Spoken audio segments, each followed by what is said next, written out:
So the next type of distribution that we want to look at is our binomial distribution. We saw the Bernoulli distribution yesterday, and then we talked about repeating those trials. Well, that essentially is a binomial distribution. So x is going to represent some random variable, and we're interested in the number of times we're successful in the Bernoulli trial. And it is essentially what we saw yesterday with binomial probability. So probability that x is equal to a particular number, x, will be probability of success to the power of number of times we're interested in, probability of failure to the power of n minus that, and then our binomial coefficient out the front there.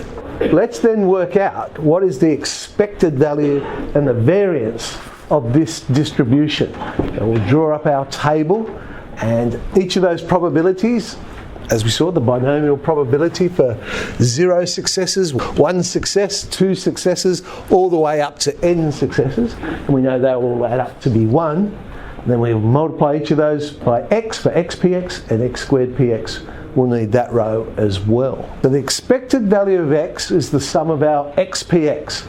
Need to work out this sum. So the first thing we're going to do is pull out the first term, and that is just 0.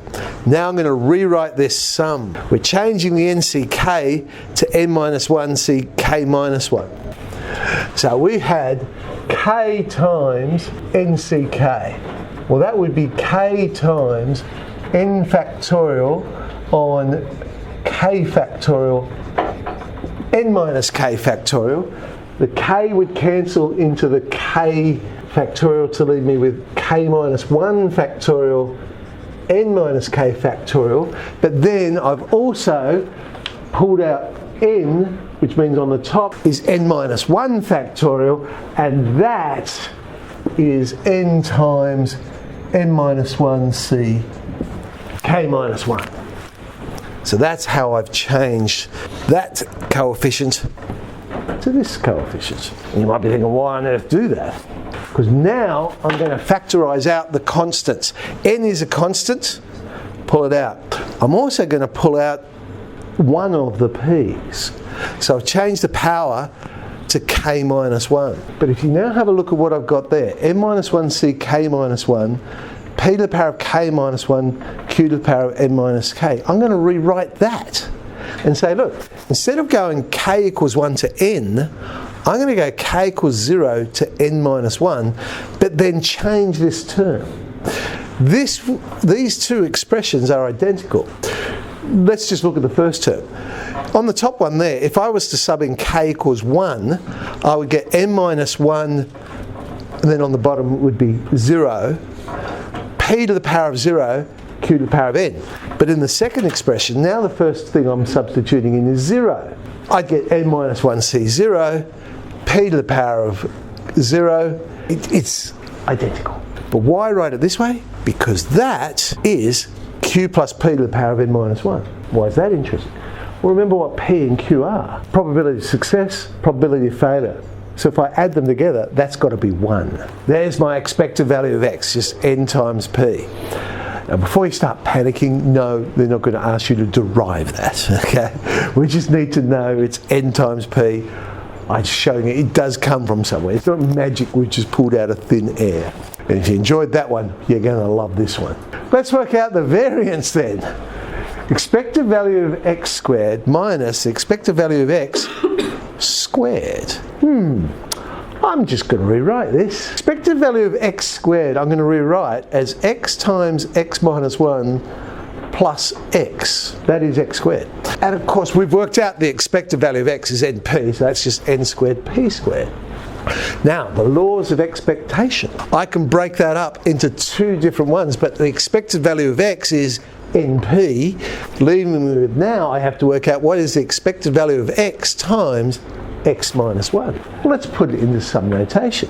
It'll be, well, k times k minus 1 times the probability of it happening, which would be nck p to the power of k, q to the n minus k. Now I'm going to play around with that sum.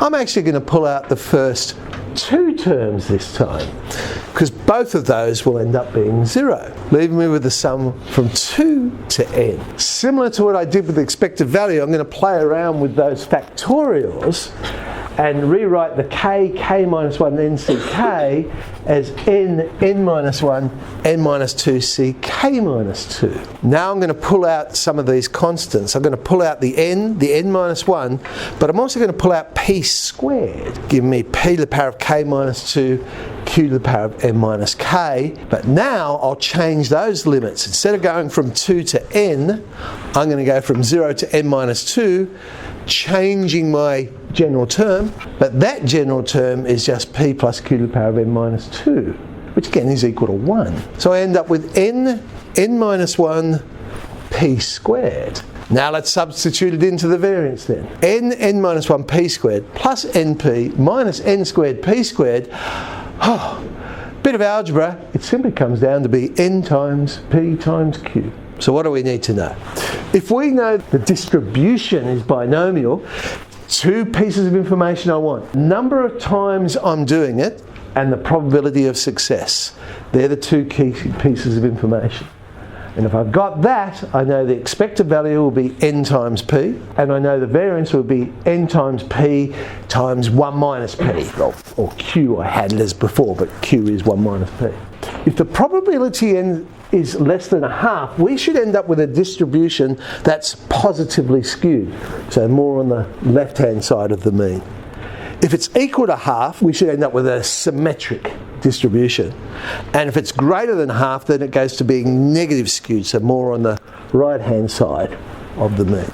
Let's look at some situations. I'm going to put up a few situations, and we've got to work out whether it is a binomial distribution. Could we use a binomial distribution for this problem? And if it is, then we'll define what the random variable is and the parameters that we're interested in. So the first one here, I've got dice. I'm just simply going to roll it 10 times.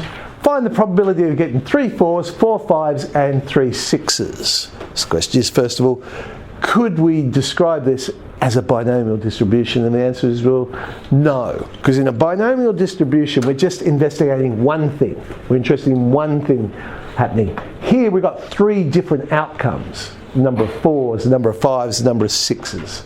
So no, that would not be binomial. If we just wanted the probability of 3 4s by itself, yes, that could be binomial, or 4 5s or 3 6s. But all 3 of them together, no. If I toss a coin, and I'm going to keep tossing it until we get a head, find the probability that 8 tosses are necessary. Well, again, no, because the key piece of information was how many times we're going to do it. Well, this one we don't know. Theoretically, you could throw it an infinite number of times before a head turns up. So we don't know the number of times we're going to toss it. So no, this couldn't be described as with a binomial distribution. We need to know how many events it's happening. The random variable, we can still pick a random variable of this, because what we're interested in looking at is the number of tosses. That bit's okay. It's just that that random variable couldn't be in a binomial distribution. Jar with 49 balls, numbered 1 to 49. We're going to pull out 6 of them. The probability that 4 of the 6 have an even score. Well, this one's interesting because there's a key piece of information we need to know. Is it with replacement or without replacement? If it's without replacement, no. Remember we said with binomial probability it had to be with replacement for all those binomial probability formulas to work. So if this is without replacement, then no, it's not binomial. Now, if it is with replacement, yes, this would be a binomial distribution. We're interested in looking at the number of balls with an even score. That would be our random variable. And here's how I would describe it, because I do know the 2 pieces of information. Number of times we're doing it, well, we're pulling 6 balls out. Probability of success, well, there are 24 even numbers out of those 49 balls. And if I wanted, there's the actual answer then. Well, there's the probability that x equals 4. Put it into our binomial probability formula, and we can work out that probability. We can do 3 trials of a binomial experiment, and we've been given the probability of success for each of those situations. 0 successes, 1 success, and so on. What's the probability of success of just a single trial? It's a binomial distribution. We're doing it 3 times. Don't know P, that's what we're trying to find.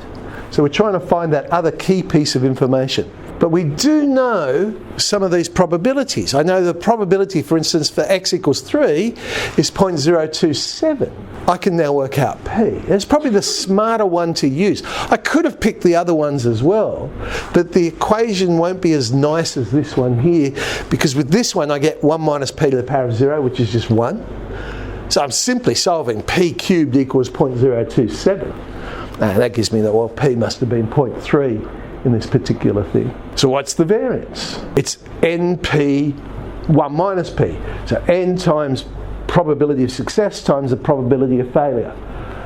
3 times 0.3 times 0.7, 0.63 is the variance. 3 graphs. Which one's which? Well, clearly our first one there, that's nice and symmetric. But remember, positively skewed is not that one. I always get it the wrong way around myself, because you think, oh, I'm pushing it to the positive. No, it's not.